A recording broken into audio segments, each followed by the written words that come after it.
गैया के दरबार की एक अनोखी बात, जैसे बंदे सेवा करेगा वैसे ही फल पाए।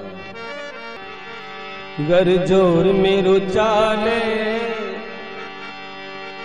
सारी गायां ने घरा में बांध, गर जोर मेरो चाले सारी गायां ने घरा में बांध, जोर मेरो चाले सारी गायां ने घरा में बांध, सारी गायां ने घरा में बांध लूं। गर जोर मेरो चाले सारी गायां ने घरा में बांध लूं। गर जोर मेरा चाले सारी गायां ने घरा में बांध लूं। गौ माता का हत्यारा ने, गौ माता का हत्यारा ने लेने लकड़ी मार दूं। गर जोर मेरो चाले सारी गायां ने घरा में बांध लूं। गर जोर मेरा चाले सारी गायां ने घरा में बांध लूं।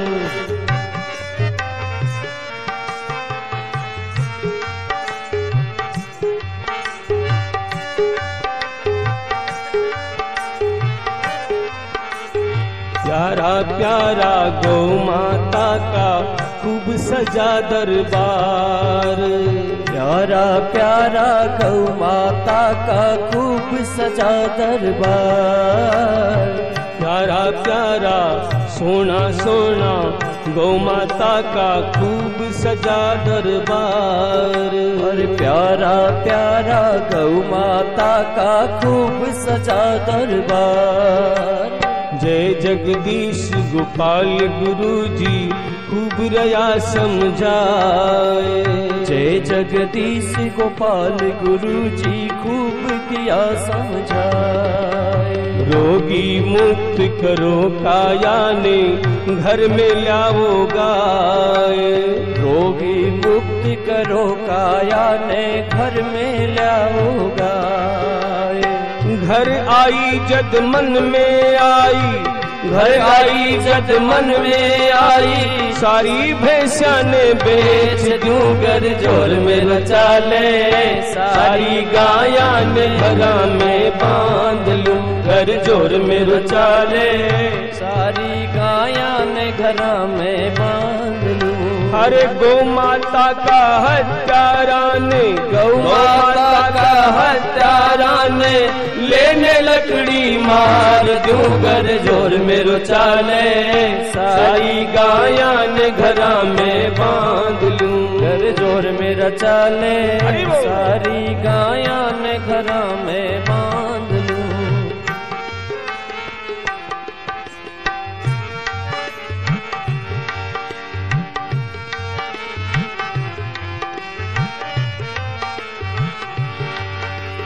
आज देखो सगड़ा भाया की माता की चोटियां कट गई, आज देखो सगड़ा भाया की माथा की चोटियां कट गई।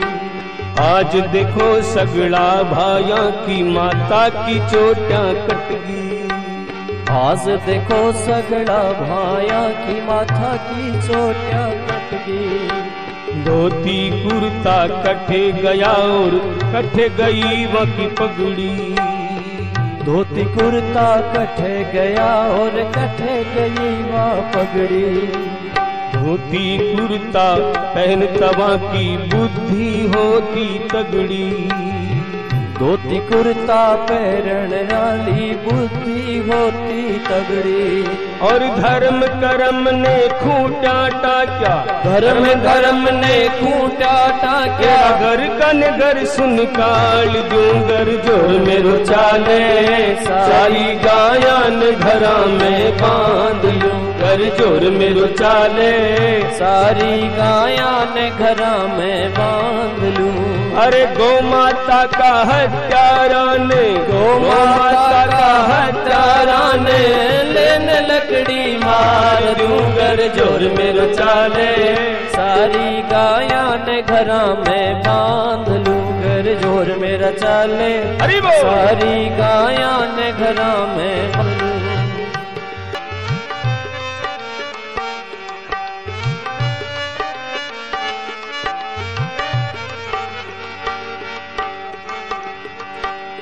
एक तरफ है गोपेश्वर बाबा है गोपालनाथ, एक तरफ है गोपेश्वर बाबा और गोपाल, बाएं उनके गौ माता है सारी दीदियां साथ, बाएं उनके गौ माता है सारी सिद्धियां साथ, सबके बीच में कथा सुनावे मेरो मदन गोपाल, सबके बीच में कथा सुनावे मेरो मदन गोपाल।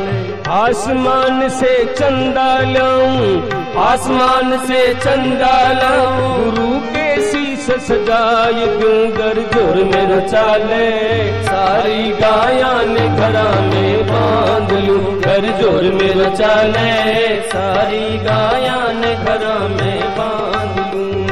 गौ माता का हत्यारा ने, गौ माता का हत्यारा ने, हर देश सुपार निकाल दूं घर जोर मेरो चाले, सारी गाया ने घरा में बांध लूं घर जोर मेरो चाले, सारी गाया ने घरा में।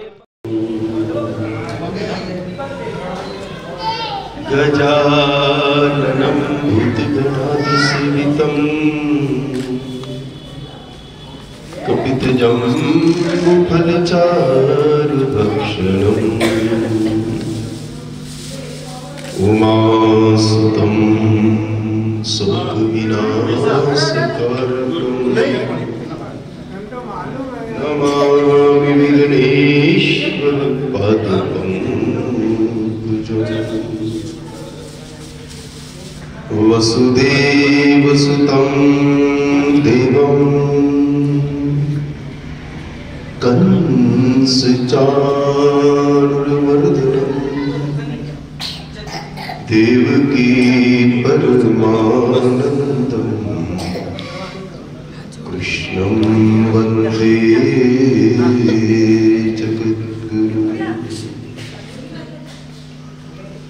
मनोजवं मारुततुल्यवेगं जितेन्द्रियं बुद्धिमतां वरिष्ठं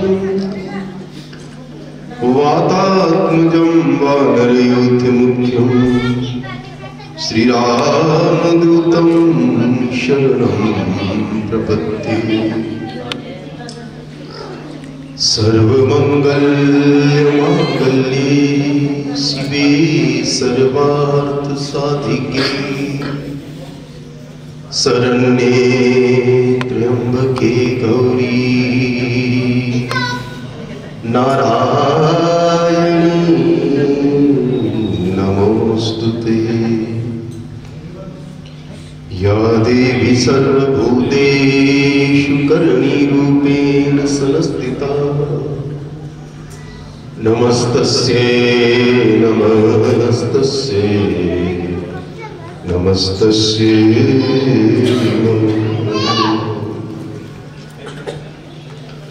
नमो गोभ्यः श्रीमतीभ्यः सौरभेभ्यः च नमो ब्रह्मसुताभ्यश्च पवित्राभ्यो नमो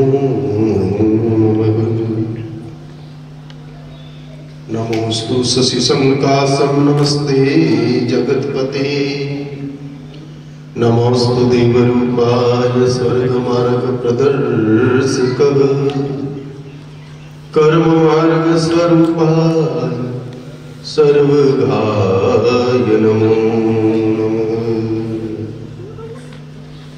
ब्रह्मानन्दं परमसुखदं केवलं ज्ञानमूर्तिं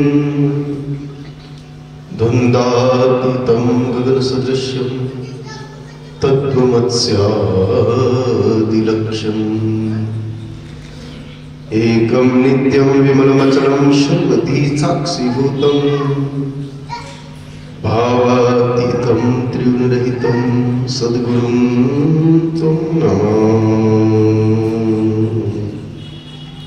बोलिए पूज्य गौ माता की नंदी बाबा की सद्गुरु दाता की सच्चिदानंद भगवान की सत्य सनातन धर्म की हनुमान जी महाराज की श्री भैरवनाथ की जगदम्बे मात की करणी मैया की पार्वती पतये हर हर महादेव।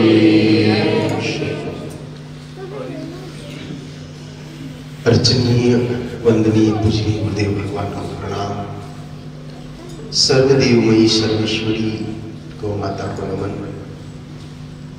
आप सभी विराजमान हरि प्रेमी सज्जनों, गौसेवी माताओं, बहनों, बाल गोपाल सबको मेरा भाव से जय श्री राम, जय श्री श्याम। ईश्वर ने इस संसार में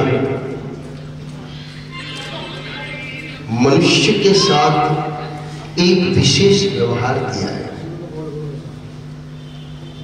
जितने भी मनुष्य हैं इस दुनिया में, उनके साथ एक विशेष व्यवहार दिया है जो बाकी किसी भी जीव जंतु के साथ नहीं दिया। मानव के अतिरिक्त मनुष्य के अलावा 83,99,999 जीव और हैं। कीड़े मकोड़े, हाथी घोड़े, तैरने वाले, उड़ने वाले, रेंगने वाले, चलने वाले, नवचर, जलचर, थलचर, भयचर। लेकिन ईश्वर ने केवल मात्र मनुष्य को जन्म मरण के चक्कर से मुक्त होने का विधान दिया है। बाकी जितने भी जीव हैं उन सबको आना जाना पड़ता है। नहीं, इनको रहने दो ना, इनको पता है कि ये क्या काम हो रहा है, इसलिए तो ये आगे।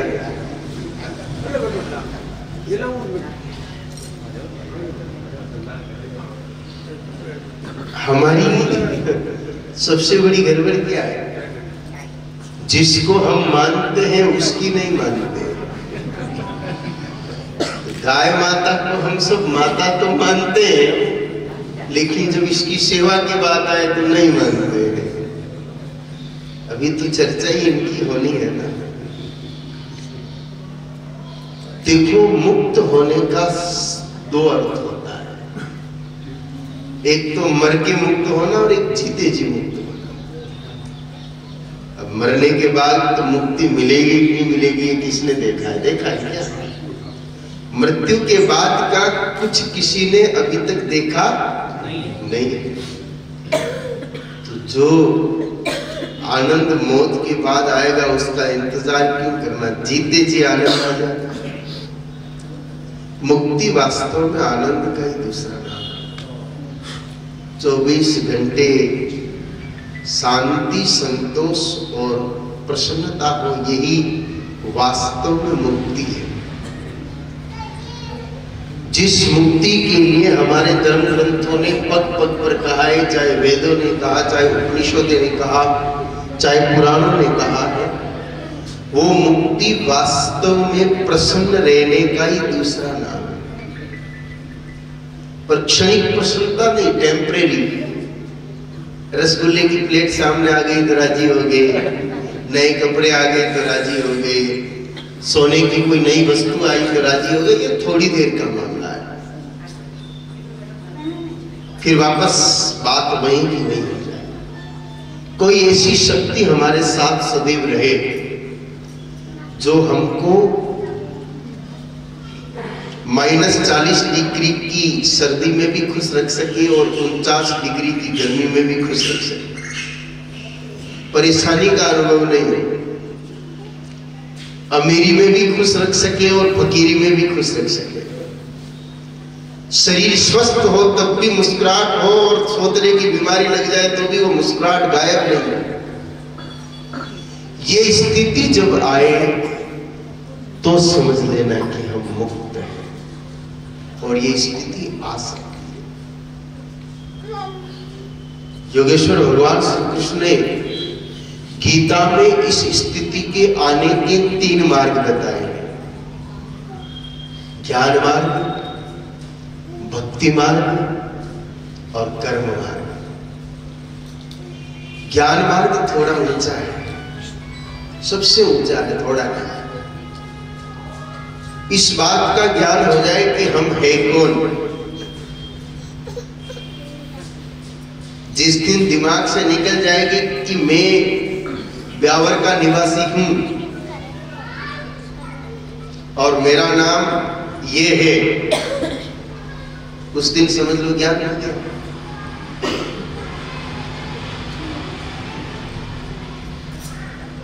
अभी सब अपना अपना नाम लेके बैठे हैं ना, कि मैं सोहन लाल हूं, मैं मोहन लाल हूं, मैं रामचंद्र हूं, मैं प्रेमचंद्र हूं। ये जब तक याद है तब तक समझ लो कि ज्ञान हुआ नहीं, क्योंकि हम सब ये वास्तव में है नहीं, हम तो कुछ और है। ये सारी चीजें हमसे अलग है, क्योंकि इधर क्या नाम है आपका? दर्शिल। ये दर्शिल है ना? और ये क्या है? किसका? दर्शिल का। और ये क्या है? बाल। ये किसके हैं? दर्शिल के। अब ये हाथ और बाल सब दर्शिल से अलग दिख रहे हैं मुझे तो। बैठो। जैसे ये हाथ मेरा है, ये आंख मेरी है, ये बाल भी मेरे हैं, ये पैर भी मेरे हैं, ये सब कुछ मेरा है। वो मेरा है, वो मैं तो नहीं हो सकता। जो मेरा है वो मैं कभी हो ही नहीं सकता। मेरा यानी कि मुझसे कोई अलग मेरी वस्तु, जैसे ये कमंडल मेरा हो गया, ये मैं नहीं हूं। इस शरीर का हर एक अंग मेरा है, इसलिए मैं नहीं हूं, इसलिए मैं हर्षिल भी नहीं हूं, मैं कुछ और हूं। और मैं इतनी बड़ी शक्ति हूं जो बिना आंखों के देख सकता हूं, बिना पैरों के चल सकता हूं, बिना मुख के खा सकता हूं। रामचरितमानस में लिखा है कि बिनु पद चले सुने बिनु काना, बिनु कर कर्म करे विधि नाना। और ये संभव है। बोलो आप किससे देखते हो? आंखों से। और आंखें नहीं हो तो कुछ नहीं दिखेगा? पक्का? ऐसा नहीं है। आंखें नहीं होने पर भी दिखता है। रात को जब हम सोते हैं ना, नींद आती है नहीं आती? आंख खुली रहती है बंद, सपना आता है कि नहीं आता है? सपने में देखते हो कि नहीं देखते हो? कैसे दिखा? दिखा कि नहीं दिखा? बंद आंखों से भी जो देख सके वो मैं है।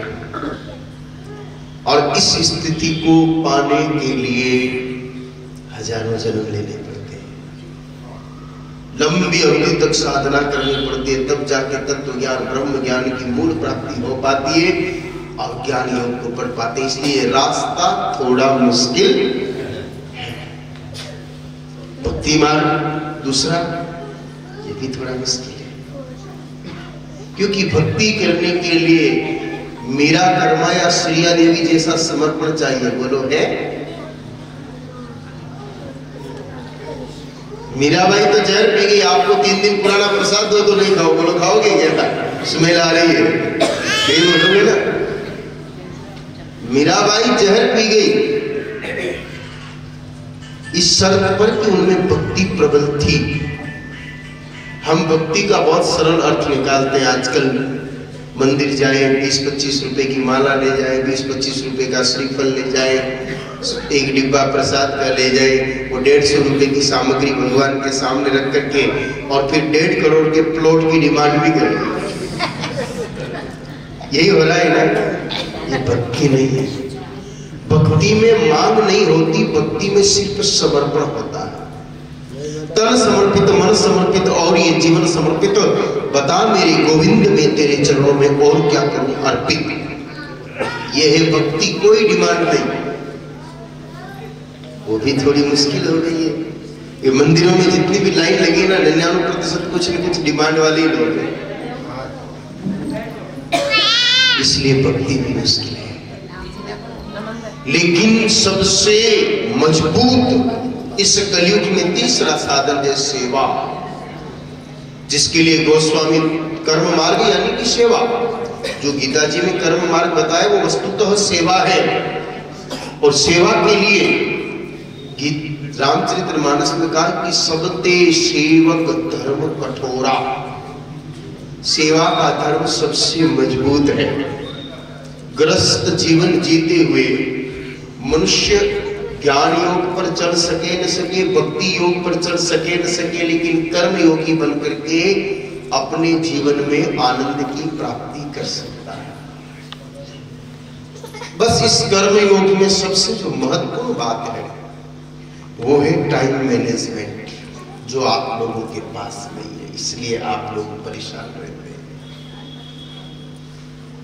अभी भी थोड़ी थोड़ी टेंशन है। जो प्रसन्नता होनी चाहिए ना सबके चेहरे पर, वो नहीं है। क्या कमी है? 40 साल पहले जितना माल नहीं था उससे तो ज्यादा अभी है, पर खुशी नहीं है, प्रसन्नता है।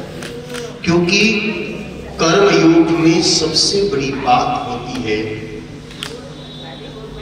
समय का नियोजन। टाइम को ठीक तरीके से नियोजित करो। भगवान ने आपको 24 घंटे का दिन रात दिया है, दिया कि नहीं दिया? दिया। अब इसके भाग करने जरूरी है। जिसको इसका विभाजन याद नहीं, वो कभी भी कर्म योग के मार्ग को सफल नहीं हो सकता। 4 टुकड़े आपको समय के करने पड़ेंगे 24 घंटे। 8, 8, 4 और 4, 24 हो गए? हो गए ना बेटा? बताती रहना बीच में गड़बड़।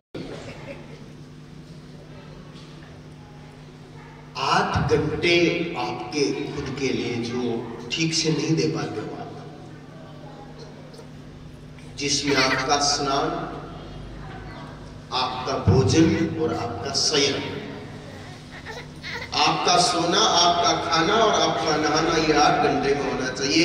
और जिस समय आप भोजन करो दूसरी कोई फिक्र नहीं रहनी चाहिए। हाथ में तो रोटी है और एक कान के फोन दबा रखा है जैसे खा रहे हैं। 8 घंटे के समय में आप विश्राम करिए, भोजन करिए, स्नान करिए, यह आपके पर्सनल है। बिल्कुल 8 घंटा व्यापार करिए, बिजनेस, और दबा के जब धंधा करो उस समय बाकी सब भूल जाओ, कुछ भी याद मत रखो। लेकिन 8 घंटे से 1 मिनट भी ऊपर नहीं जाना चाहिए। अगर आपने 8 घंटे की जगह 8.25 घंटे भी बिजनेस किया तो समझ लो कि आपकी जिंदगी धूल है। और कड़वी सच्चाई ये है कि आप चाहे 8 घंटा करोगे तो उतना ही होगा, 4 घंटा करोगे तो उतना ही होगा, क्योंकि आपके लिए जो कुछ अकाउंट तय है उससे बाहर आप नहीं निकल सकते। दौड़ सके तो दौड़ ले बंदे, जब लग तेरी दौड़, दौड़ थकी धोखा मिटिया और वस्तु ठोर की ठोर। गणित अंतोगत वही आएगी जो आपके अकाउंट में बैलेंस है। आपके खाते में अगर 10 लाख पड़े हैं और आप चेक में विड्रॉल फॉर्म में 11 लाख भर दो तो निकलेगा क्या? नहीं निकलेगा ना। बस वही स्थिति है। ये हम समय जो स्पेंड करते हैं बिजनेस के लिए, वस्तुतः हमारा निवेश किया हुआ धन ही हमें प्राप्त होता है। 8 घंटे से 1 मिनट भी अधिक आपको यह कार्य नहीं करना चाहिए। चाहे आप नौकरी करते हैं, चाहे आप बिजनेस करते हैं, चाहे आप किसी अन्य कार्य में।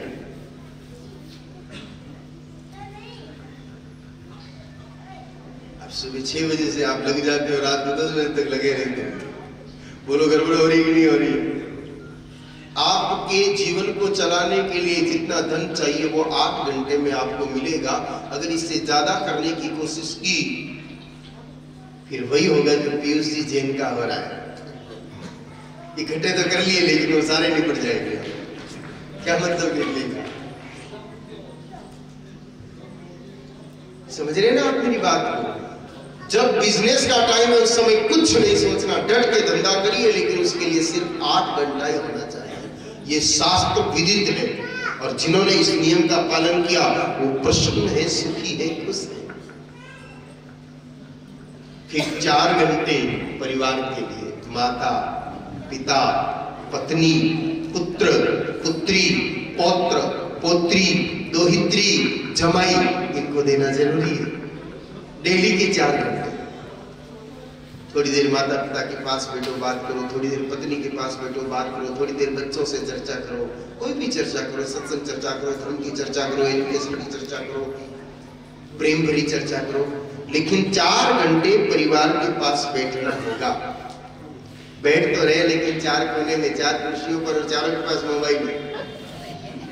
ये समय स्पेंड नहीं हुआ।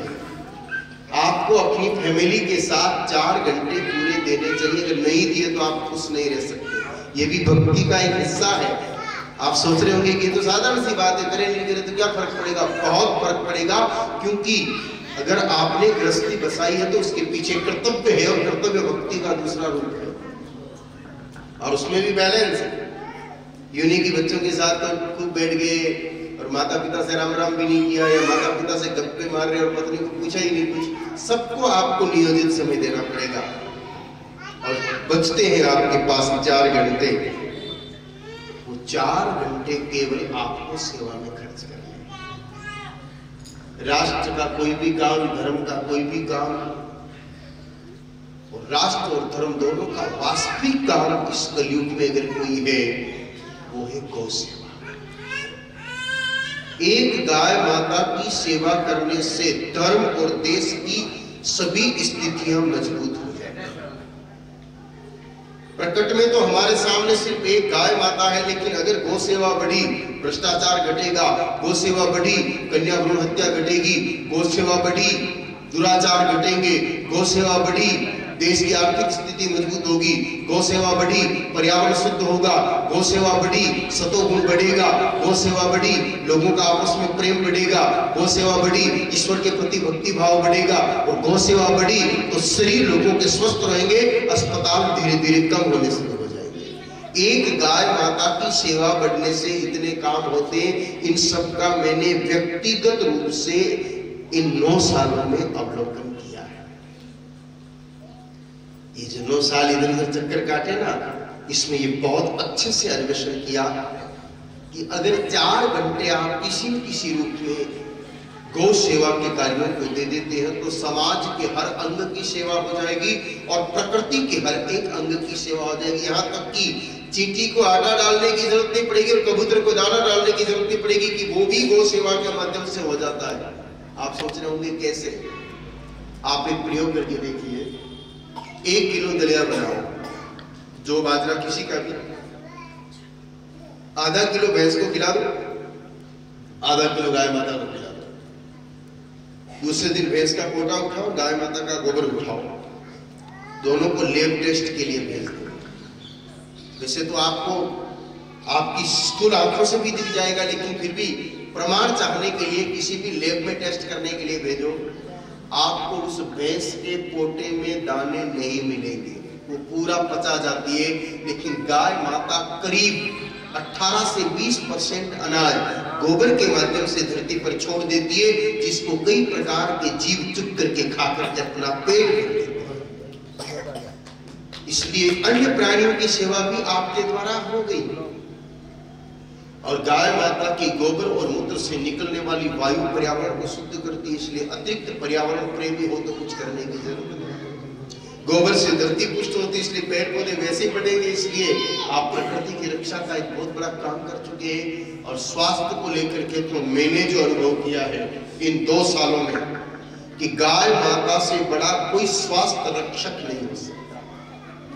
आप जितने भी बैठे करीब करीब सबने वैक्सीन तो लगा दिए होंगे। हमारे तो वो भी नहीं लगी है। आपके वैक्सीन लगी हुई फिर भी ओमिक्रॉन अंकल से थोड़ा थोड़ा डर लग रहा है आपको, है ना? पर हमको वो भी डर नहीं है, क्योंकि हमें पता है कि कुछ भी होने वाला। जब कोरोना आया, करोड़ों बीमार हुए, लाखों चले गए, बुरी तरह से गए। और बुरी तरीके से जाने में कोई दोषी नहीं है। कुछ लोगों ने चीन को दोष दिया, किसी ने किसी को दिया। दोष तो हमारा है, क्योंकि मिलेगा वही जो हमने दिया है। इस प्रकृति को हमने जो दिया वही हमको मिलने वाला। यह प्रकृति की रीति है, जो आप दो की वो मिलेगा। प्रकृति की क्या, पुरुष की रीति भी है ये। आप अगर किसी को राम राम बोलो कि भाई साहब राम राम, रिटर्न में आपको 4 बार मिलेगा राम राम। मिलेगा कि नहीं? आपने कहा राम राम, सामने वाला क्या बोलेगा? राम राम रे भाई राम राम, बोलेगा कि नहीं बोलेगा? आपने कोई गाली दी तो बड़ी गाली भी नहीं, सिर्फ इतने कह दिया कि तू तो चोर है, फिर लाइन लग जाएगी, तू चोर, थारो बाप चोर, थारो दादाजी चोर, थारो खानदान चोर। यही मिलेगा ना। ये प्रकृति का सिस्टम है कि जो हम देते हैं वही मिलता है। किसी हॉल में जाकर के राम राम बोलोगे तो राम की आवाज फिर से गूंजेगी, गाली दोगे तो गाली की आवाज गूंजेगी। यही सब विधान है। 15-20 सालों से हमने खूब प्लास्टिक दिया धरती में, दिया कि नहीं दिया? कुरकुरे खा के फेंका, गुटके के पाउच खा के फेंका, सब्जियां ला करके फेंका, वो सारा प्लास्टिक धरती ने इकट्ठा कर लिया। और फिर जब कोरोना आया वो वापस हमको लौटाया। कई लोग हॉस्पिटल से जब निकले तो उनको 2 गज का कफन भी नसीब नहीं हुआ, उसी पॉलीथीन में लपेट करके उनको शमशान भेजा गया। वो हमारी ही दी हुई थी, वो बाहर से कहीं से नहीं आई। जो हमने दिया वही लौट करके हमारे पास आया। किसी को मिल गया, किसी को अब मिल जाएगा। इस जन्म में नहीं तो अगले जन्म में मिलेगा, मिलेगा पक्का है। हम हिसाब भूल सकते हैं, प्रकृति हिसाब भूलती नहीं है। तो कई बीमार हुए, कई मरे। हमसे जो जुड़ी हुई गौशालाएं हैं, जहां हम संपर्क में रहते हैं या थोड़ी बहुत कभी सेवा करते हैं, करीब उन सारी गौशालाओं में मिला के 3500 कर्मचारी। लेकिन उस कोरोना काल में, कोरोना होना तो दूर, गौशाला में सेवाएं दे रहे कर्मचारियों में से किसी को छींक भी नहीं आई और किसी को खांसी भी नहीं। ये बहुत बड़ी सच्चाई है। और आप तो पता नहीं कितने दिन अंदर रहे, हम तो उस समय भी लोगों के बीच में थे, आज भी है और आगे भी रहेंगे। गाय माता से बड़ा स्वास्थ्य रक्षक इस पूरी दुनिया में दूसरा कोई हो नहीं सकता। एक घूंट गौमूत्र आपको 172 तरह की बीमारियों से बचा के रख सकता है।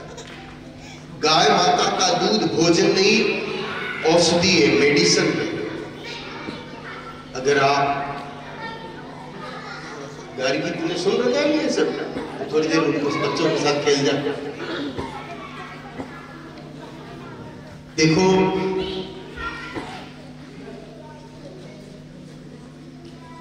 एक सरल सी बात है।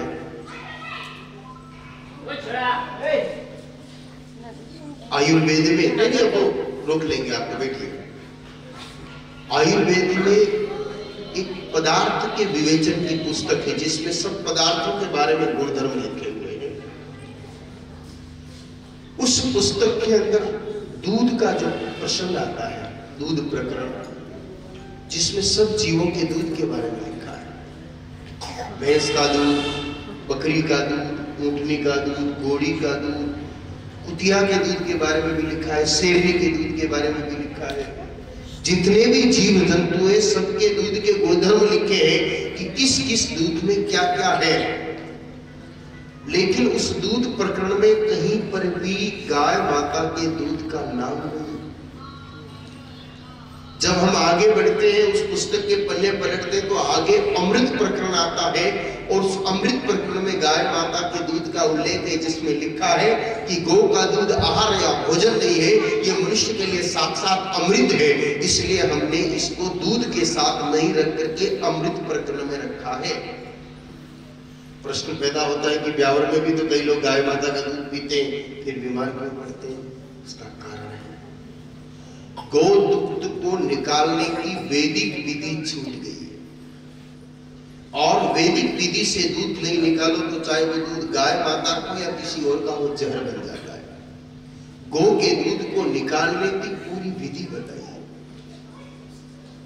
सबसे पहले तो गाय माता का दूध उस स्थान पर कभी नहीं निकालना चाहिए जहां गाय माता को बांधी जाती है। आजकल देखते हैं कि जहां गाय माता बंधी है वहीं बछड़े को ला करके छोड़ दिया, दूध थन के नीचे आया और निकाल लिया। ये सबसे पहली और सबसे बड़ी गलती है जिसको हमारे धर्म ग्रंथ मना करते हैं। जिस स्थान पर गौ बंधे वहां दूध निकाल रहे हो तो वो दूध जहर का काम करेगा, आपके शरीर का पोषण नहीं करेगा, उसमें सूक्ष्म विष पैदा हो जाता है। गाय माता को वहां से खोल के अन्य स्थान पर बांध करके फिर दूध दुआ जाता है। पहले 2 थन का दूध बछड़े को पी लेने दो, 2 थन बचे वो निकालो। अगर दूध के तीसरे थन पर हाथ लगाया आपका दूध जहर हो गया, कोई सार नहीं है उस दूध को पीने से। और तीसरा, गाय माता को तृप्त करके संतुष्ट करके दूध दोहन करना चाहिए। अगर ये 3 विधि नहीं है तो आपका दूध नहीं, जहर है, अमृत हो नहीं सकता। बाकी अकेला विधि पूर्वक दूध, अभी परसों के दिन ही अपने जो निष्ठा दीदी है उनकी कथा में एक पहलवान आया, मैं टीवी में देख रहा था उस कथा को। एक पहलवान आया, उस पहलवान ने बताया कि मैंने कुछ 12 या 13 साल बताए उसने कि 13 साल हो गए गाय माता के दूध और घी के अलावा दूसरी कोई वस्तु खाता पीता नहीं हूँ। सुबह गोमूत्र पीता हूँ और गाय माता का दूध ही लेता हूँ, कभी मन हो जाए तो उसी में सावा या चावल डाल के उबाल लेता हूँ, बाकी ना तो रोटी खाता हूँ ना सब्जी खाता हूँ। और उसने एक दिन में रेगुलर नॉन स्टॉप 15,000 पुशअप लगाए और वर्ल्ड रिकॉर्ड है उसके पास इस चीज का। दुनिया में सबसे तेज गति से दंड बैठक लगाने का उसके पास रिकॉर्ड है, Guinness book of world record. और वो गाय माता के दूध के अलावा कुछ लेता नहीं है। उसने वहां पर भी 15 मिनट जिस गति से मैं देख रहा था, उसकी सीधा प्रसारण हो रहा था कथा में, वही मंच के वही सामने उसने पुशअप लगाना शुरू किया। उसकी गति देख के लग रहा था कि ये इंसान नहीं कोई मशीन है, इतनी स्पीड से पुशअप लगा रहा था। तो गाय माता का दूध अमृत है जो हमारे शरीर को निरोगी रख सकता है। और निरोगी स्वयं भी रहो और दूसरों को भी रखो, ये कर्मयोग में आता है, सेवा में आता है। तो एक गाय माता की सेवा हमारी प्रकृति के और हमारी संस्कृति के सभी अंगों की सेवा कर देते हैं, जिससे हमारा कर्मयोग फलित हो जाता है। तो आप लोग इस संदर्भ में विचार करें कि हम कैसे भी करके 4 घंटे गौ सेवा के लिए निकालें। 4 घंटा अगर आपने गौ सेवा शुरू कर दी तो 8 घंटा जो बिजनेस कर रहे हैं उसको बल मिल जाएगा। जो काम आप 18 घंटे में नहीं कर सकते वो फिर 8 घंटे में हो सकता है, क्योंकि गौ सेवा से प्रसन्नता मिलेगी। मूल रीजन क्या है जो समझ लेना आप, या जो बात मैं समझाने जा रहा हूं उसको समझना कि असली कारण क्या है। गौ सेवा से हमारा काम जल्दी क्यों होगा, ज्यादा क्यों होगा, अच्छा क्यों होगा? क्योंकि हृदय से जब आप गौ की सेवा करोगे तो प्रसन्न रहोगे।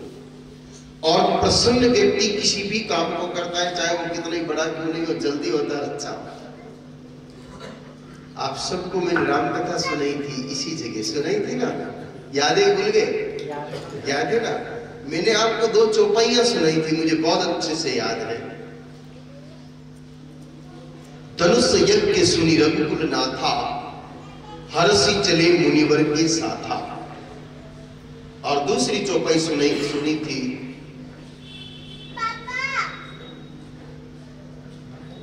इसके ठीक इस प्रकरण के बाद की चौपाई। उन दोनों चौपाइयों का जो तालमेल है, पहले इस चौपाई का अर्थ सुन लीजिए। चलिए पहले दूसरी चौपाई भी सुन लीजिए, फिर एक साथ अर्थ समझाता हूं। हर्षि चलिए मुनि वृंद सहाया, वैरी विदेह नगर नीराया। ये प्रकरण है जब भगवान राम जनकपुरी जाते हैं। पहले तारका का वध करने के बाद श्री रामचंद्र जी को विश्वामित्र जी कहते हैं कि बेटा चलो जनकपुरी चलते हैं। मैं आपको कह दूं कि पैदल पैदल चलो, कराटी चलते हैं, टेंशन हो जाएगी, होगी कि नहीं होगी? जनकपुरी बहुत दूर है। ताड़क वन से जनकपुरी बहुत दूर है। हजारों मील दूर होने के बावजूद भी भगवान राम ने जैसे ही सुना तो क्या लिखा तुलसीदास जी ने कि धनुष यज्ञ सुनी रघुकुल नाथा, हरसी चले खुशी खुशी मुनिवर के साथ, अपने गुरु जी के साथ चले। अब खुशी खुशी चले, इसलिए जनकपुरी है तो बहुत दूर, लेकिन आगे क्या लिखा कि हरसी चले मुनिवृंद सहाया, बेगी विदेह नगर नीराया। जो बहुत दूर था बेगी आ गई, जनकपुरी जल्दी आ गई। कारण सिर्फ एक था कि उन्होंने वो काम प्रसन्नता पूर्वक किया था। तो कैलाश की बात वही है कि आप एक तस्वीर दुखी मन से बनाओगे तो अच्छी भी नहीं बनेगी और 14 घंटे लगेंगे, और प्रसन्न मन से बनाओगे तो 4 घंटे में बन जाएगी और ज्यादा खूबसूरत बनेगी। मैं आपके ब्यावर के धंधे की भाषा में बात कर लेता हूं सीधी सीधी। इसलिए जीवन में प्रसन्नता बहुत जरूरी है, और प्रसन्नता आपको सेवा के बिना और त्याग के बिना नहीं मिल सकती। अडानी और अंबानी जी की प्रॉपर्टी भी आपके नाम पे कर दे, या मान लो जीएसटी वाले कह दे कि वो 194 करोड़ मिले, मैं तो सत्संग में बैठे उनको बांट रहा हूं, उनको बांट नहीं दिया आप लोग, तो भी प्रसन्नता नहीं मिल सकती। प्रसन्नता लेने में नहीं, त्यागने में है। मैं 2 छोटे से उदाहरण आपको देता हूँ, ज्यादा लंबा समय भी नहीं लूंगा क्योंकि मुझे आज जोरावरपुरा में बहुत बड़ा सत्संग है, वहां पहुंचना भी है। तो आप 56 भोग छीन लो, आपके पास बहुत धन हो, बहुत अच्छा भोजन बने और आप खा लो उसको, खाने के बाद आपको बहुत अधिक खुशी नहीं हो सकती। जब वो थाली सामने आए और अच्छे व्यंजन देखने के बाद कुछ क्षणों के लिए आप थोड़े खुश हो गए, आज तो भोजन अच्छा है, आनंद आएगा, लेकिन जीवने के बाद कुछ नहीं, नॉर्मल स्थिति होती है। लेकिन आप जो भोजन कर रहे हैं उस भोजन में से आधा भोजन किसी गरीब को दे दिया, देने के बाद जो आपको खुशी होगी उसका हिसाब नहीं लगाया जा सकता। इसलिए इसका एक्सपीरियंस कम ही है, आप लोगों को बांटते कमी है ना हम लोग। चलिए मैं दूसरे तरीके से समझाता हूँ। बात थोड़ी सी हल्की है लेकिन आपको समझाने के लिए बोलनी पड़ रही है मुझे। आप में से बस की यात्रा तो करीब करीब सबने की होगी, क्योंकि यहाँ से खूब तीर्थ यात्रा जाती है, गजानंद जी यही काम करते हैं ना, ले जाने के लिए। अगर आप किसी बस में बैठे, देखो बात हल्की है लेकिन समझाने के लिए मुझे बोलनी पड़ेगी। आप बस में बैठे हो और यहां से आप हरिद्वार जा रहे हो और ड्राइवर कोई खड़ूस है, वो अपनी मर्जी का मालिक है, किसी सवारी की सुनता नहीं है, और वो तो कह दे कि मैं दिल्ली से पहले रोकूंगा नहीं, और आपने गलती में पड़ोसी पानी की बोतल खरीद के लाया बिस्लरी की 20 रुपए की, अब पड़ोसी खरीद के लाया जोश में घटा आधी से ज्यादा खाली कर दी। खुद लाते तो थोड़ा थोड़ा पीते, लेकिन पड़ोसी लाया है ना, टेंशन कुछ नहीं। आपने पानी ज्यादा पी लिया और वो भैया दिल्ली से पहले रोकने वाला नहीं है। बोलो परेशानी बढ़ेगी कि नहीं बढ़ेगी? अब तकलीफ हो रही है, बार बार उठना है, बाहर जाना है, उसको 5-25 बार कह दिया, अरे दादा रुक दे यार 2 मिनट में परेशान हो रही हूँ, नहीं रुकेली, बटे रुकेली, होटल पे रुकेली, ऐसा हुआ होगा। अब वहां जाकर के गाड़ी रुकी और रुकते कि आप सीधे टॉयलेट की तरफ गए, वहां तो 4 लोग पहले ही खड़े थे, आप टॉयलेट को भूले और भागे रोड के दूसरी तरफ, और वहां आपने मूत्र त्याग किया। इसमें शब्द जो हमारे व्याकरणकारों ने लिखा है, लघु शंका से निवृत्त होने के लिए जो शब्द है वो मूत्र त्याग शब्द है कि नहीं है?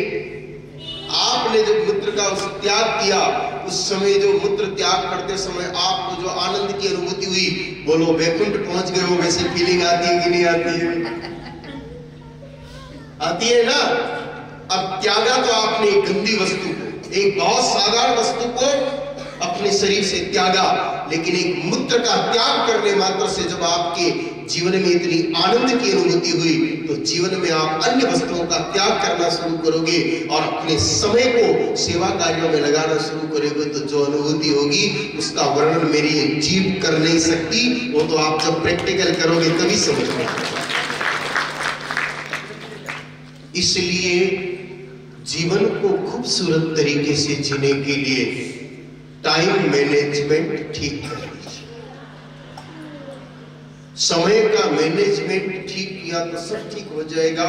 और उसमें आपको ये 4 घंटे को सेवा में देने का संकल्प कर लेना चाहिए।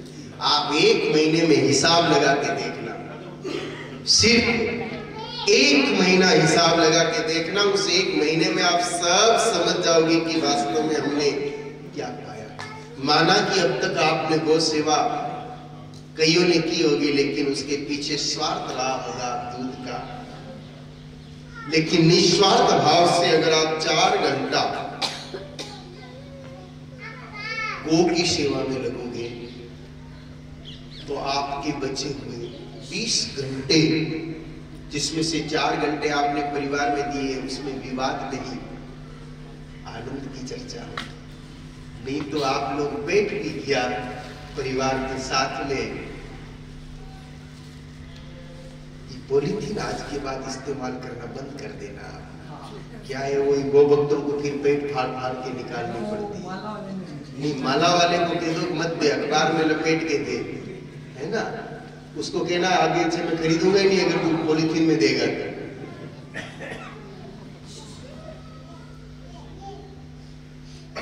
आपने अगर 4 घंटे गौ सेवा में दिए तो अपने वापस रिटर्न आ रहा हूं बाकी टाइम की तरफ। उधर से इधर आए ना, अब इधर से उधर ले जा रहा हूं कि 4 घंटे आपने जो गौ सेवा में दे दिए, तो जो 4 घंटे परिवार के साथ आप निकलेंगे उसमें प्रेम भरी चर्चा। अभी तो स्थिति है कि 2 घंटे के लिए अगर 4 भाई साथ में बैठ जाए तो एक छोटा मोटा तराई का युद्ध तो हो ही जाता है। होता है कि नहीं होता है? बहसबाजी होगी सिर्फ। वो 4 घंटे इसीलिए बैठना नहीं चाहते। कई पुरुष तो ऐसे हैं कि घड़ी देखते कि 10 साढ़े 10 बजे की फिर घर जाएंगे, ताकि जाते के खा पी के सोचाएंगे कौन बेजामानी करेगा घर वालों से। इस चक्कर से घर पे काम खत्म हो जाते, नहीं जाते। आप अच्छे से उन 4 आवर्स को स्पेंड ही नहीं कर पा रहे हो, क्योंकि वो 4 घंटों को चार्ज करने वाली सेवा आपके जीवन में नहीं है। इसलिए 4 घंटा अगर आपने गौ सेवा की है तो आपके परिवार के साथ जो समय बीतेगा वो बहुत प्यारा होगा।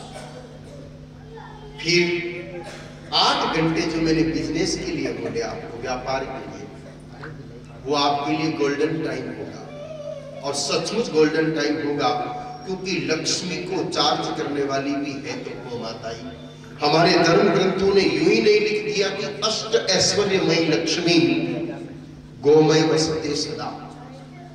8 ऐश्वर्यों से युक्त लक्ष्मी जी का निवास गौ कृपा से ही हमारे घर में हो सकता है। मैं आपको एक छोटी सी बात पूछूंगा। आप में से नए लोगों ने जो मेरे को नहीं जानते थे, अब तक पहली बार ही मिले, कभी मिले नहीं और कभी जानते नहीं थे, ऐसे नए लोगों ने हाथ खड़े किए। आप जो गो बोलते हो, इधर में 1 2 3, बाकी सब जानते हो। अब जानते हो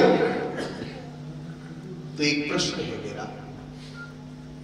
9 वर्ष से ऊपर हो गए हैं मुझे यात्रा चलाते चलाते, ध्यान है कि भूल गए। 9 वर्षों में यात्रा करीब 88,000 किलोमीटर चल चुकी है, जिसमें से 82,000 किलोमीटर तो मैं अकेला ही चला हूं। अब दूसरों ने संभाल लिया। इस 88,000 किलोमीटर की यात्रा में जो तेल जला है, अगर उसका हिसाब लगाओ, गजानंदी अच्छे से लगा सकते हैं, 12 गाड़ियों में कितना तेल जला होगा 88,000 किलोमीटर में। गाड़ियों का बिजनेस है ना, आप कैलकुलेशन कर सकते हो। कुल 12 वाहन है अपनी तीनों यात्राओं में मिला करके, और उन 12 वाहनों में 88,000 किलोमीटर में जो तेल जला वही कितना होगा। फिर 12 ड्राइवर को आप 9 साल तक पेमेंट करो, वो कितना होगा, वो हिसाब भी आप लगा सकते हो।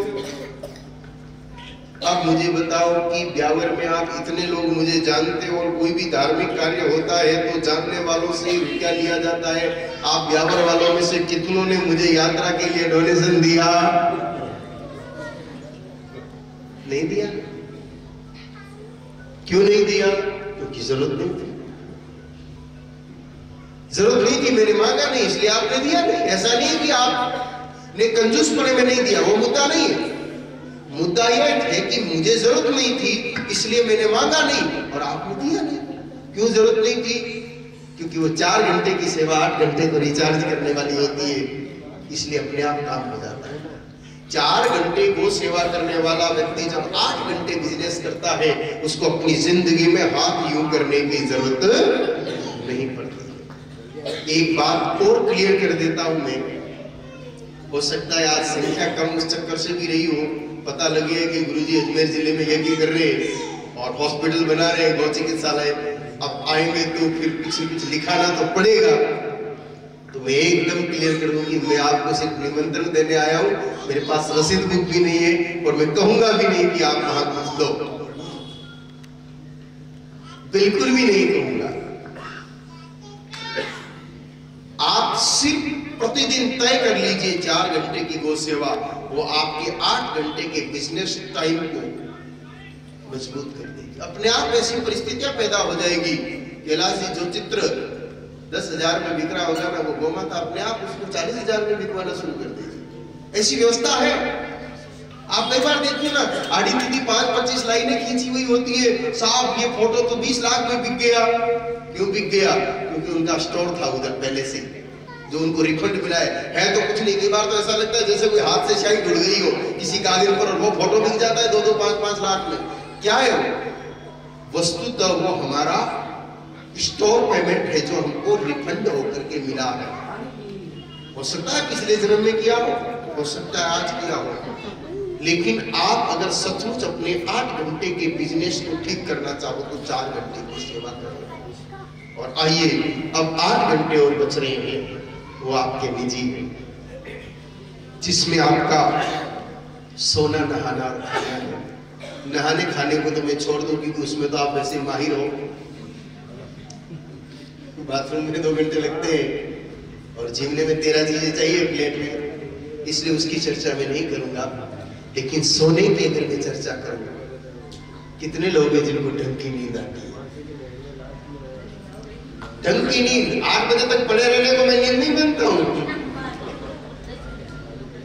जो 10 बजे सोया और 3:30-4 बजे उठा, लेकिन उठने के बाद इसकी आंखों पे सूजन नहीं हो, उसके मन में कोई तनाव नहीं हो, उसको चाय की जरूरत नहीं पड़े उठ करके मूड फ्रेश करने के लिए, उसको मुंह धोने की भी जरूरत नहीं पड़े, 10 बजे सो के 3:30 बजे उठे तो उसको ऐसा लगे कि जैसे नहा धो करके एकदम रिफ्रेश होके आ गया और वो सीधा भजन करने बैठ सके, तो समझना कि सोए हो और नींद आई है। बाकी तो सब की तरह तो सैकड़ों पड़े रहते हैं, बस केवल 1-2 बहनों ने हाथ खड़े किए कि हमको नींद का आनंद आता है। नींद भी आपको तब तक नहीं आएगी जब तक आपके जीवन में गौ सेवा नहीं हो। गौ माता की सेवा करने वाला व्यक्ति चैन की नींद सोता है। और नींद असल में क्या है, अपने आप को ठीक से समझाई देता हूं। नींद वास्तव में ईश्वर के पास जाने का साधन है। आप जो 5 घंटे 7 घंटे सोते हो ना, वो टाइम वस्तुतः ईश्वर की शरण में जाने का होता है। नींद एक तरह से छोटी मौत है।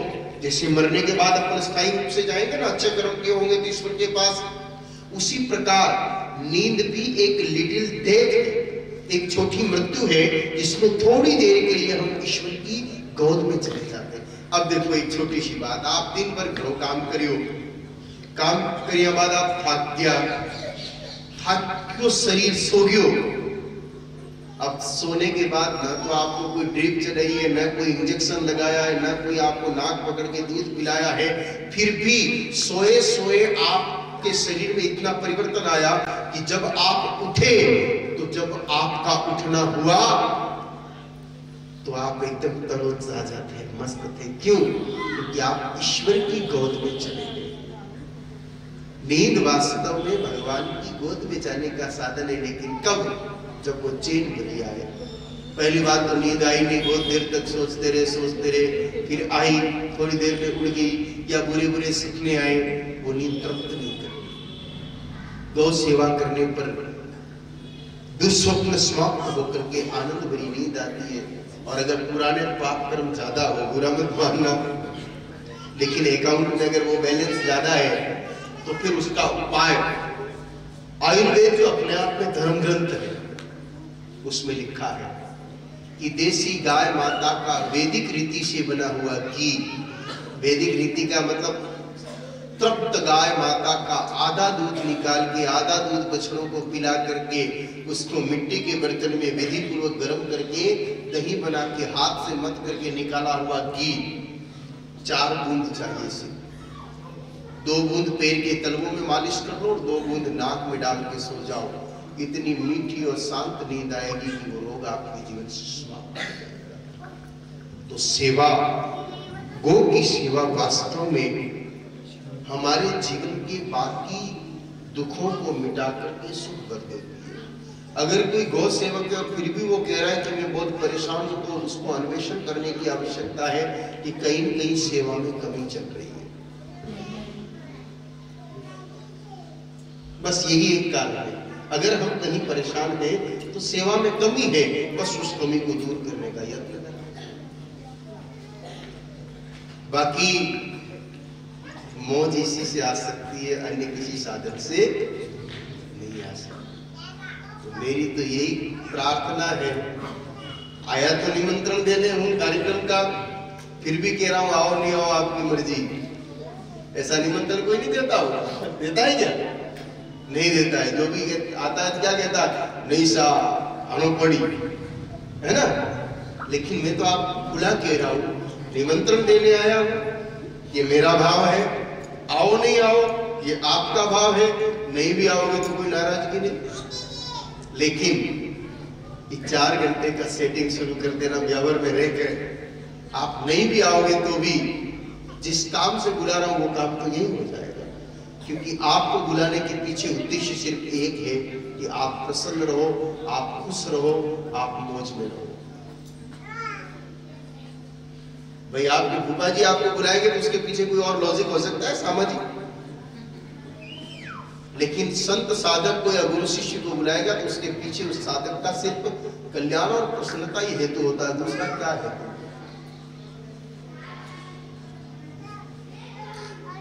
आप सभी इस बात को थोड़ा गंभीरता से लें, क्योंकि भाव हमारा आप सबको प्रसन्न देखने का है। खुशी खुशी रहो आप और खुशी खुशी जीवन बीते। क्योंकि हमने ये देखा है कि हमारे पास इन 9 सालों में कुछ चीजें घटी है और एक चीज बढ़ी है। पहले भी मैं 3 बार कथा की ना यार, कितनी बार की? आपने इतना खुश नहीं देखा होगा पहले में, देखा था क्या? नहीं ना। उस समय मेरे पास कुछ वस्तुएं ज्यादा थी, मेरे पास अपनी खुद की गाड़ी भी थी, उस समय मेरे पास कपड़े भी अच्छे थे सिले हुए, उस समय मेरा बैंक में अकाउंट भी था। अब कपड़े भी वैसे नहीं है, अकाउंट भी नहीं है, गाड़ी भी नहीं है, लेकिन गौ सेवा थोड़ी सी बढ़ गई, इसलिए मौज पहले से भी ज्यादा। बस आपको मेरा यही संदेश है कि आप सभी पूरे प्रेम से गौ सेवा करें, क्योंकि गौ सेवा के बिना भजन का फल नहीं मिलता है, शुभ कार्य का फल नहीं मिलता है। अभी अपन गौ कथा में नहीं जाएंगे, लेकिन मैं 2-3 छोटे से प्रमाण दूं। हमारे धर्म ग्रंथों में लिखा है कि कोई कुआं खुदवा दे, लेकिन उस कुएं का प्रथम जल अगर गौ को नहीं पिलाया तो उसको कुआं खुदाने का पुण्य नहीं मिलता है। अगर किसी ने बगीचा बनाया, उस बगीचे में एक बार यूं तो बगीचे को बचाने की बात होती है, फेंसिंग करो, कोई पत्ता नहीं खाना चाहिए, लेकिन वराह पुराण में लिखा है कि उस बगीचे में पहले एक बार पूर्व दिशा से नंदी बाबा को छोड़ के पश्चिम दिशा की तरफ निकालना चाहिए। अगर वो नंदी 5 पत्ते भी खा गया तो फिर आपका बगीचा बनाना सफल हो गया, उसका पुण्य आपको मिलेगा। उसी प्रकार भक्ति, अब आप राम राम राम राम कर रहे हो, लेकिन ये राम राम भी तब तक फलित नहीं है जब तक इन हाथों से गौ सेवा नहीं। क्योंकि राम जी धरती पर किसके लिए आए? विप्रधेनु सुर संत हित लीन मनुज अवतार, गौ द्विज धेनु देव हितकारी, कृपा सिंधु मानुष तनधारी। राम जी धरती पर गाय माता के लिए ही आए। कृष्ण जी ने गाय माता को नंगे पैर चराया, शिव जी नादिया को सदा अपने साथ रखते हैं, तेजा जी ने गाय माता के लिए शीश कटा दिया, करणी जी ने गाय माता के लिए भूमि छोड़ दी, बाबू जी ने गाय माता के लिए प्राण दान दे दिया। जितने भी देवी देवताएं सब गौ के प्रेमी हैं, तो उनकी भक्ति, उनका भजन भी तब फलित होगा जब हमारे जीवन में गौ की सेवा होगी। तो सभी मार्ग को सफल करने के लिए गौ सेवा परम आवश्यक है। तो आप सभी से बार बार मेरा यही आग्रह रहेगा कि ये मनुष्य जीवन दुर्लभ है, दुर्लभ हो मानव देहा। बहुत पुण्य कर्म करने के बाद मनुष्य जीवन मिलता है, तो इसको सफल बनाना है, विफल नहीं बनाना है।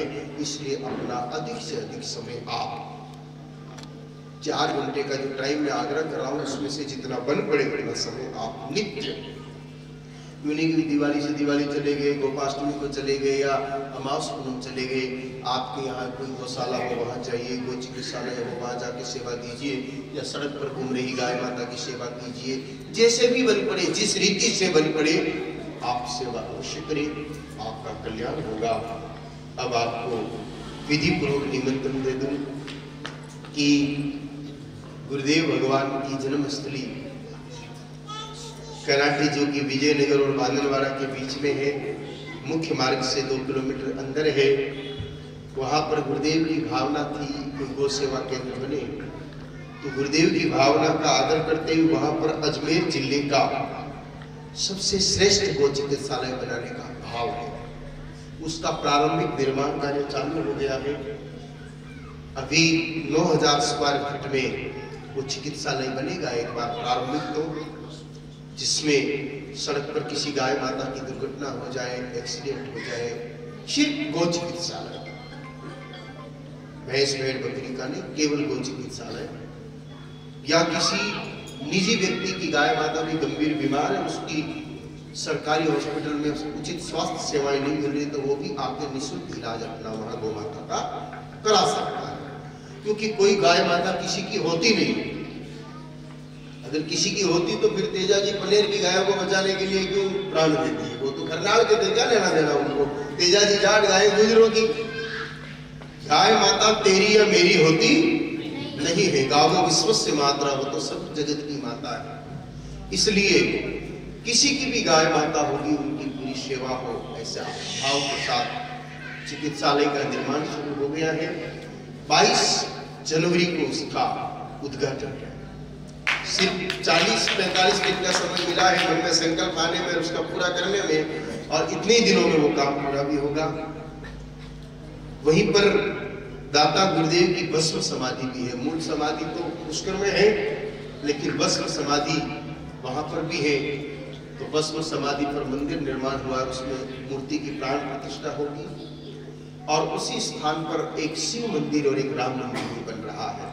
उनकी प्राण प्रतिष्ठा भी 22 जनवरी को होनी है। इसके निमित्त 18 जनवरी से लेकर के 24 जनवरी तक 7 दिन का उत्सव रहेगा, जिसमें विष्णु लक्ष्मी महायज्ञ भी होगा, जैसा पहले हुआ था कराटे में, उसी प्रकार का, और 7 दिन की भागवत कथा होगी। गुरुदेव के मित्र है लक्षानंद जी महाराज। एक बार चर्चा में गुरुदेव ने कहा कि लक्षानंद जी हमारे यहाँ भी एक बार भागवत कर दो। गुरुदेव तो गोलोक पधार गए, वो बात रह गई। उसी भावना को पूरा करने के उद्देश्य से लक्षानंद जी से संपर्क किया, उन्हीं की 7 दिन की भागवत कथा भी रखी, और देश भर जो साधु संत आएंगे उनके प्रवचन भी रखे हैं, और 7 दिनों का भंडारा भी रखा है। तो इस प्रकार से ये एक बहुउद्देशीय कार्यक्रम है, जिसमें 3 तो मंदिरों में मूर्ति स्थापना होनी है, चिकित्सालय का उद्घाटन होना है, और यज्ञ भी होना है, सत्संग भी होना है, भागवत कथा भी होनी है। तो आप सब लोग जरूर पधारो, एकदम नजदीक में है, दूर नहीं। कोशिश तो करो 7 दिन रहने की, और नहीं बन पड़े तो 7 घंटे की तो कोशिश कर ही लेना। क्यों नान जी, इतना तो हो सकता है ना, कि नहीं हो सकता है? तो कोशिश करना आप सब लोग। देखो, कोशिश करने पर सब हो जाता है। मेरे को भी समय मरने का भी नहीं था पहले, बिल्कुल भी नहीं था। अब समय हम निकालते तो समय अपने आप बढ़ता चला जाता है। तो सोचता हूं कि सब माया माया पधारो, क्योंकि ब्यावर का सिस्टम मैंने देखा है, भाई लोग आ गए, माया गायब भी रह गए, शायद वो बीड़ी बनावा का काम बंद नहीं भी हो, गड़बड़ चालू है। सब आना, आप भी पधारना और एक दिन का लाभ आप लोग जरूर लेना। और फिर चिकित्सालय में समय समय पर देख रेख करने की जिम्मेदारी आपकी है, विशेष रूप से आपकी, क्योंकि मैं तो शायद वर्ष में 1 या 2 बार आ पाऊंगा, लेकिन आप लोग जाकर के, क्योंकि आपके डिस्ट्रिक्ट का चिकित्सालय है, इसलिए आप लोग पास में भी है, समय समय पर वहां पधारते रहे, उनका मार्गदर्शन करते रहे, ताकि आपके जो लंबा अनुभव है वो अनुभव वहां पर भी उपयोगी हो। आप सब पधारे, उसके लिए साधुवाद। अब आप सबके लिए मंगल कामना करके बात को पूरी करेंगे। हाथ जोड़ लें आप सभी।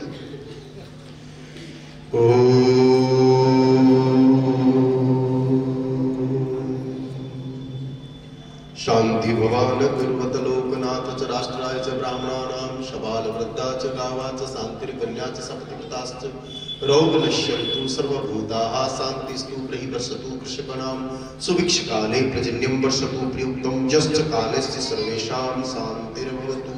ओम पूर्णमदः पूर्णमिदं पूर्णात् पूर्णमुदच्यते पूर्णस्य पूर्णमादाय पूर्णमेवावशिष्यते। ओम शांति शांति शांति। आप सभी स्वस्थ रहे, आप सभी निरोगी रहे, आधा बाधा आपके जीवन में नहीं आए, तंत्र मंत्र आपको नहीं सताए, भूत प्रेत इत्यादि आपको परेशान नहीं कर पाए, धन धान्य में वो आनंद सदा आपके आंगन में निवास करें। और जब जगत छोड़ करके जाने का वक्त आए, धेनु कृपा प्रभाव से आपको यमदूत नहीं सताए, परमात्मा आपके लिए विमान पहुंचा, आप सभी का उत्तम लोक में निवास हो, इसी पवित्र मंगल कामना के साथ ओम अस्तु। नारायण बोलो, गौ माता की जय। अब सत्संग सुन लिया तो सत्संग का नियम है कि दक्षिणा देनी पड़ती है। और गुरुदेव ने मुझे 10 साल पहले एक बात कही थी, और जब से कही उसका पालन कर रहा हूं कि बेटा कभी कथा और सत्संग की दक्षिणा लेना मत। अब गुरु आज्ञा का पालन नहीं करो तो नरक मिले, और हमारी नरक जाने की कोई प्लानिंग नहीं है, इसलिए हम दक्षिणा ले नहीं सकते। लेकिन आप नहीं दोगे तो आपको पुण्य कैसे मिलेगा? एक मिनट माता पूरी बात सुनिए। तो आप दोगे नहीं तो आपको पुण्य नहीं मिलेगा, मैं लूंगा तो मुझे पाप लगेगा। इसलिए ईश्वर ने एक बीच का रास्ता निकाल दिया और उस रास्ते का उपयोग आप सब कर लेना। तो ये जो आपके यही चिकित्सालय चलाते हैं वंदे गोमातरम हॉस्पिटल के नाम से हाईवे पर, जहाँ अभी मैं दर्शन करके आया हूँ, करीब 70 बीमार गाय माता, एक्सीडेंटल गाय माता का इलाज अभी भी चल रहा है वहां पर, और बहुत सुंदर चल रहा है। तो आप अभी जो भी दक्षिणा में दोगे वो अभी हाथों हाथ उनको देंगे जो यहाँ गाय माता की सेवा में काम आ जाए। चाहे 1 रुपया दो, कोई मायना नहीं है, कुछ न कुछ निकलना चाहिए, क्योंकि सत्संग सुनते हैं तो बिना निकाले उसका पुण्य भाग नहीं मिलता है। तो आपका जो भी भाव हो, बेटा खड़ी हो जा और जोड़ी लेके घूम जा, सब जो डाले ले दे दे उनको। हाँ, दूसरा प्रकाश जी, आपसे एक पर्सनल दक्षिणा मांग रहा हूँ। कराटी आओ, उस समय गाय माता के एक सुंदर चित्र बना के लाना, वहां गौशाला में लगाने के लिए, हॉस्पिटल में लगाने के लिए। आप भाइयों में इधर एक जन घूम जाओ ना, हमारा रोज को काम है। एक पत्रिका सामूहिक रूप से समस्त नगरवासी व्यावर करके और 5 जनों को दे दो। हाँ, एक पत्रिका इनको कॉमन लिख करके कार्यकर्ताओं को दे दो। सब प्रसाद लेके जाना, प्रसाद की व्यवस्था है, जिला से मिल के जाना।